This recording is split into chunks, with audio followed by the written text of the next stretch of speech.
اور نبی پاک علیہ السلام کے بارے میں رب فرماتا ہے وَلَسَوْفَ يُعْطِيكَ رَبُّكَ فَتَرْضَىٰ، محبوب میں آپ کو اتنا دوں گا کہ آپ اپنے رب سے راضی ہو جائیں گے۔ کیا کروں میں؟ اب یہ آیت اتنی شاندار ہے۔ حضرت امام زین العابدین رضی اللہ تعالیٰ عنہ سے کسی بندے نے کہا قرآن پاک میں سب سے زیادہ امید والی آیت کون سی ہے؟ اس کا خیال تھا لا تقنطوا من رحمت اللہ کہیں گے، اللہ کی رحمت سے نا امید نہ ہونا۔ اس نے کہا حضور سب سے امید والی آیت بتائیں۔ وہ کہتا میرے ذہن میں تھا کہ یہ والی آیت پڑھیں گے۔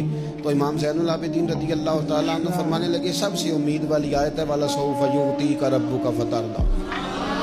رب کہتا ہے محبوب اتنا دوں گا کہ آپ اپنے رب سے راضی ہو جائیں گے۔ آیت نازل ہو گئی تو حضور پتہ کیا فرماتے ہیں صحابہ سے؟ فرماتے ہیں رب کہتا ہے حبیب تجھے راضی کرنا ہے، اور جب تک میرے سارے غلام جنت میں گئے نہ میں نے اللہ سے راضی ہونا ہی نہیں۔ میں نہیں راضی ہوتا اللہ سے، سارے جائیں گے تو تب تو میں تو کہتا ہی رہوں گا نا قربان پچھانن والے آتا۔ او گل جان گئے پر گل کھول دے، وہ گل کھول دے نہیں، پتہ چل گیا بات کا۔ حضور کے بغیر گزارا، حضور کے بغیر کوئی چارہ ہی نہیں۔